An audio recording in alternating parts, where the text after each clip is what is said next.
Enthusiasm is everything. It must be taut and vibrating like a guitar string. That quote by international soccer star Pele really tells us one of the most important qualities a soccer player must have. A passion for the game, a drive to improve. It's critical. And for the past 10 or so years, the city of Louisville has served as that guitar string for our professional programs. But soccer in the city of Louisville didn't start there. Over the next 30 minutes, we're going to talk to some of the biggest names in the city's soccer programs, learning about where they think the game has come from and how they see the future moving on from here. We'll start out by learning why they fell in love with the game of soccer.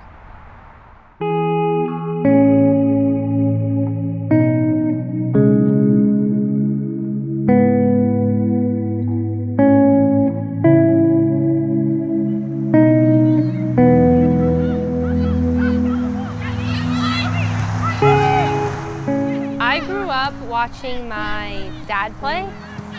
My dad, uncle, and my grandpa, and they actually played at Champions Park, which was where the facility is. So every Sunday when I was about like 2-3 years old, I would go and watch them, and they'd have like their little Sunday league. And that's actually when I fell in love with soccer. And then I would kind of just try to imitate them play. I'd always be watching them. I'd be having a picnic with my mom and my grandma when they were sitting on the sidelines watching. The really essence of why I became a soccer player. When I was about 9 years old, I got hit in a car accident and I crushed my left leg. I have a scar from here all the way up here right now. I loved the game like the kids did. I wanted to play in the street.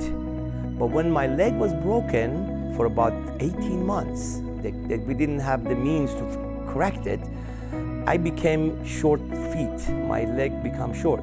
Doctors told me I can never play soccer anymore.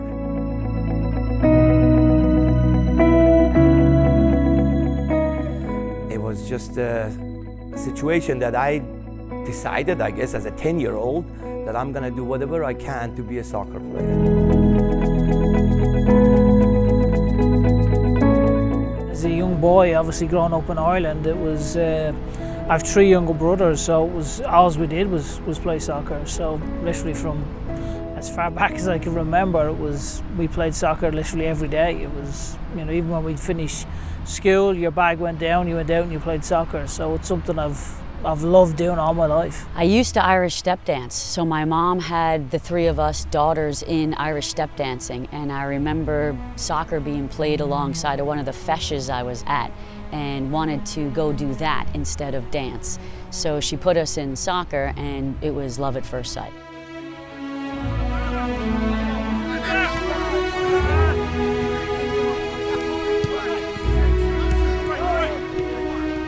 I'd say it's a fun sport, and there's just a lot more things to it than what it looks like just scoring or kicking a ball into the goal. Just a lot more tactics and stuff you don't see when you're just watching a normal soccer game. My first game ever, I scored 2 goals on my own team.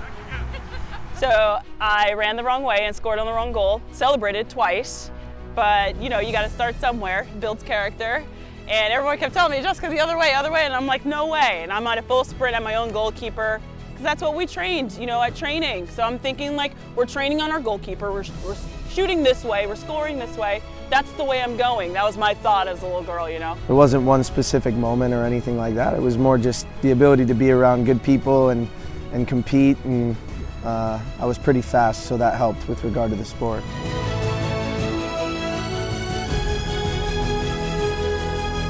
My brother Chris, who's 10 years younger than me, he played for Trinity High School, so I lived in town when he was doing that, so I would go to his games. And in one of the finals or semifinals of the state, they had a shootout that to me was the most exciting, thing that takes place in sports. And still, to this day it is. And you can go back to the Women's Cup last year when Louisville won. It's just, I said, man, this is intense. And it's just so much on each shot.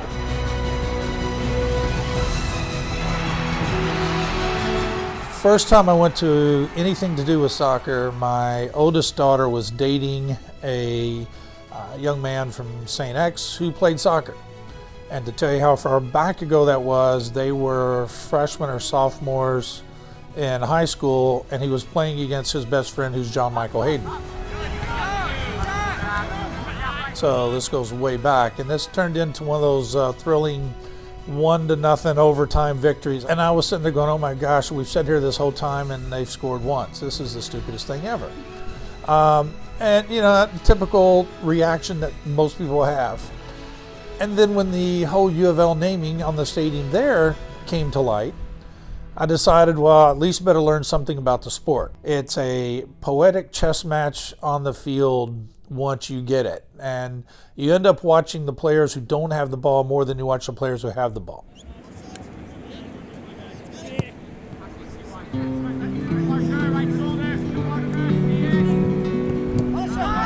Many years ago, my dad actually was into it. Around the city, played in pickup soccer games all the time, and just really fell in love with the game. There was a lot of diverse population that kind of were playing within the city. So the pickup games I was in were different guys from Africa, different guys from Bosnia, all over the place, and just really enjoyed it. Especially in Southern California, growing up in the 80s, it was huge there already. Obviously, we have a lot of immigrants there and different nationalities, so everyone played. The community, the neighborhood I grew up, everyone played. So it definitely made it a lot easier, and absolutely from there, love it. And it's, you know, to this day, it's the only thing I can see myself doing. You know, even now as I get older, it brings joy to me, that's for sure. As I grew, I always followed my dad. Like, I'd go to his games, and then we would go to Beachmont. And there's like this community center, and that's kind of where my dad would play pickup with these guys that were on his team during the week. I think soccer has been a pathway or a gateway for more young people and children to get involved in sport and find out, hey, maybe I am good at this, or at least get to a sport where they can compete with others of like ability. You know, we're not all great athletes, so it's nice to see kids who can go out and play and get exercise and have fun, and then, you know, hopefully get better and see a pathway to just keep moving up.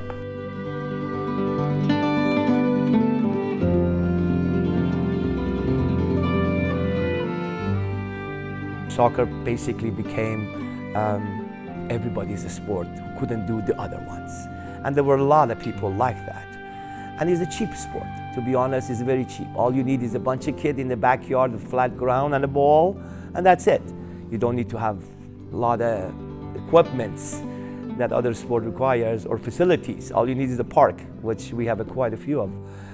So it was a wonderful sport for the average young person. It was easy for me to play and be a part of the community, only a sport I knew without having to speak a word of English. One of the reasons why I really wanted to promote soccer was we could have one team that the entire city could be around. You know, it's not U of L, it's not UK, it's Lou City. And then racing came after that. So it's important we could come together that way. And then it was also important that it would reach out to a part of our city that maybe had not participated so much in terms of spectators with big college sports or higher priced tickets. And of course, that is soccer. And this is an area where our foreign-born community, you know, dominates athletically as well. So for me, it was a wonderful way to bring everybody together in the city to support and get behind two teams now with both Lou City and Racing Louisville. And that's what you see at the games. In Lou City's first year in 2015, they averaged about 6,700 fans a game. Now, in 2022, they average 10,000 fans a game. Racing averages about 900 less fans in their second year than they did in their first, but is still one of the top teams for attendance in the NWSL. Both teams also accomplished record-breaking crowds this year. Lou City selling out with 14,673, and Racing setting their record with 8,720 fans in Lynn Family Stadium.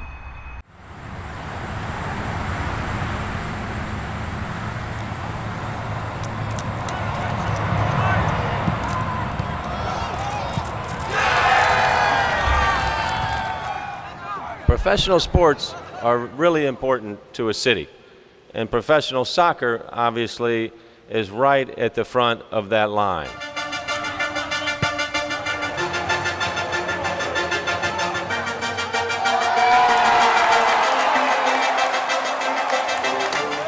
That's my job, to make sure that you guys come to games and enjoy the experience, but also that you have a successful team, and rest assured we will be successful.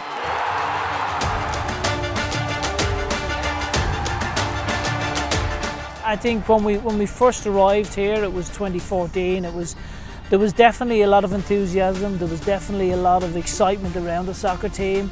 Probably at that point not a real understanding of the game. What we found was that, 2015 we launched, we had some success. The way the community embraced Lou City was fantastic.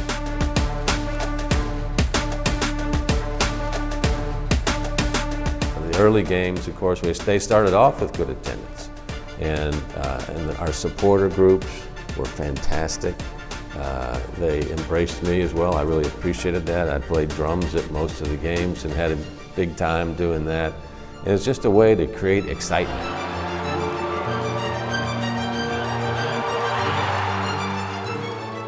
Soccer in America is getting bigger, but to see how it's grown in Louisville these past couple of years is definitely an awesome thing to see, and to see all the kids out here playing in the academy and wanting to do what I'm doing right now is humbling.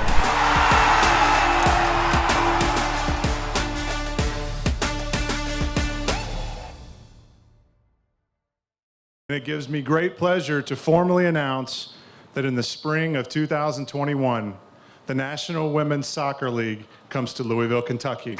I know when they had the Lou City team, the owners and the club really is committed to the sport.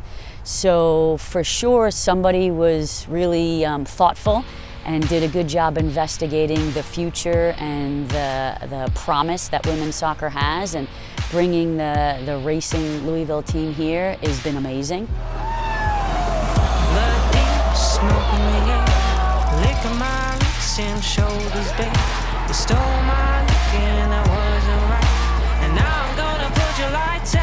The girls program has picked up because of the Louisville racing program, which I'm very proud of their contribution to the girls side of our community. Girls are more interested to play, because for up to a few years ago, the girls program was actually dying. Hardly any girls wanted to play anymore.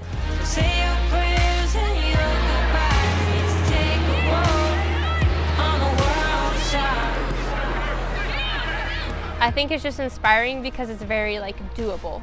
Sometimes after games, when we walk around, I will see my parents and some club teammates and maybe my high school and stuff, and my friends are like, "Who's that?" And I'm casually, I was like, "Oh, that was my AP English teacher." And they're just like, "What?" And I'm like, "You guys forget that I've lived here for 23 years. I have not left this place whatsoever." Let's take a walk through the wild side.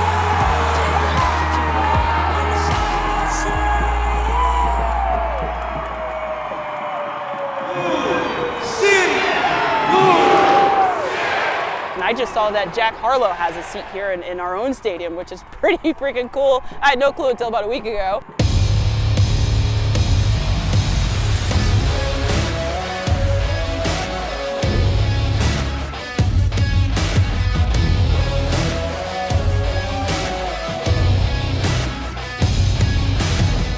People investing in our sport finally, and so people are starting to see hey, we deserve this. Hey, we're entertaining enough. It's not just the men's side in sports. Women, we can do it too. We just need somebody here to support us and be there for us. And so we're getting that, and it's not going to stop, because now we're getting bids in other places now I never even thought of. So I think it's just been a really beautiful thing to watch this league grow the way that it truly has since day one. I mean, we're talking about night and day, and right now we're in the daytime, and we're doing nothing but moving forward because of the support that we're obviously receiving as female footballers. Got to keep moving.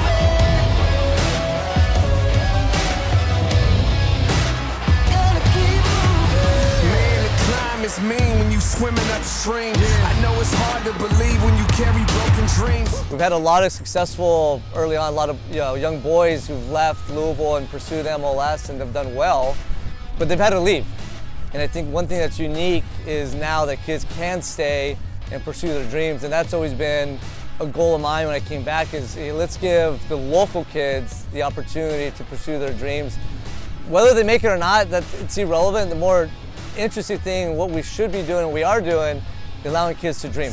I know that they see me, they feel the day that I rise. I gotta keep it moving till the day that I die. When you look at where Lou City started, I mean, we were in a baseball stadium, we had to build the brand, and I think people want to make comparisons with racing in Lou City now. Well, Lou City is in, a 7-8-year-old brand. Racing is in year 2. So I think when we look at where Lou City was in year 2, in comparable to racing, I think they're in great positions. Racing is slightly ahead of where Lou City was. So I think for us, the growth of the brand is really important. The awareness that we actually have a professional Tier 1 women's soccer team as well here is another big aspect, because I think Lou City has captured so much of the community. I think there's a lot of supporters that see Lou City and don't understand that there's a pro women's soccer team here that's Tier 1 as well.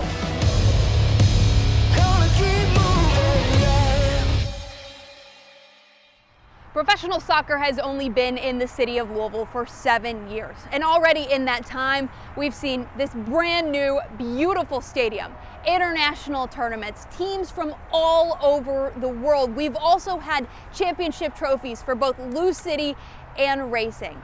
And if that's what we're at just 7 years, we're truly only scratching the surface of what soccer in Louisville can be in the future.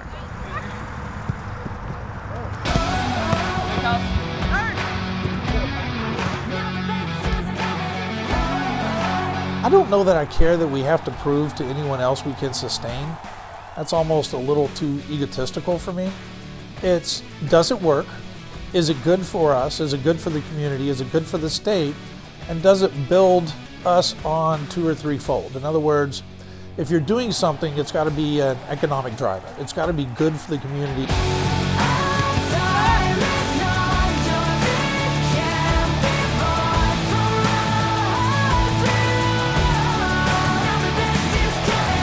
Simple answer is this, right? I mean, it's butts in seats, right? It's letting people see that you're behind the team. I mean, we need you to come out and support us. We need you to be here, to be vocal, to let the players know that you're behind them.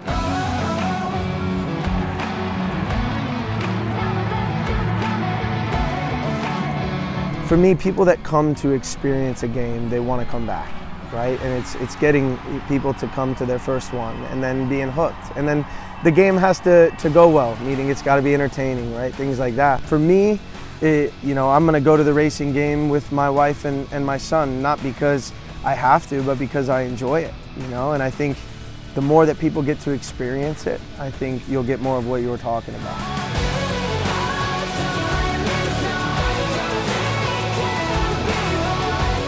People were like, have you always wanted to be a professional soccer player? I'm like, this wasn't even an option for me. So for that to just be an option for the kids who are watching us today, I think it's just so amazing. It's so beautiful just seeing the sport just grow. And so I don't think right now, youth right now, looking up to Racing Louisville is an issue at all.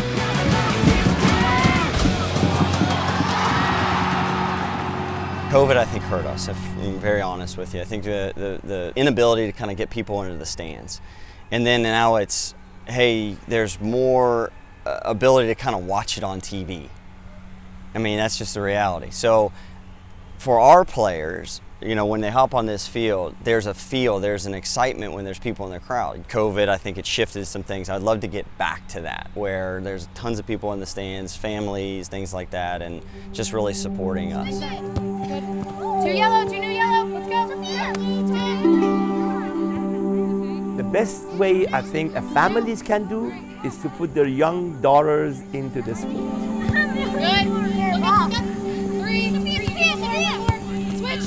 Children have to be guided. A lot of families in this country, in this community especially, only know basketball and football. And as a father, which I am, always want to teach what you know to your children. and most of them don't know in soccer. Now that has changed in the last 25 years because I have coaches in my program who have their children in my program.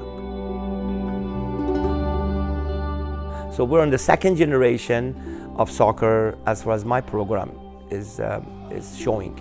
But before then, it wasn't that many. So if we can educate the public the beauty of the game, and this game is very beautiful.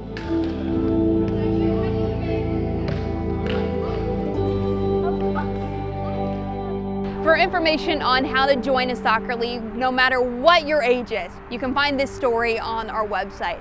There you'll also find more behind the scenes footage, uncut versions of our interviews, and more information on how to get involved in soccer, our universal language. This special was shot and edited by Chief Photojournalist Philip Merle. Our executive producer is Grace Graves, and our director is Dan Brindle. In Louisville, I'm Haley Minogue, WHAS 11 on your side.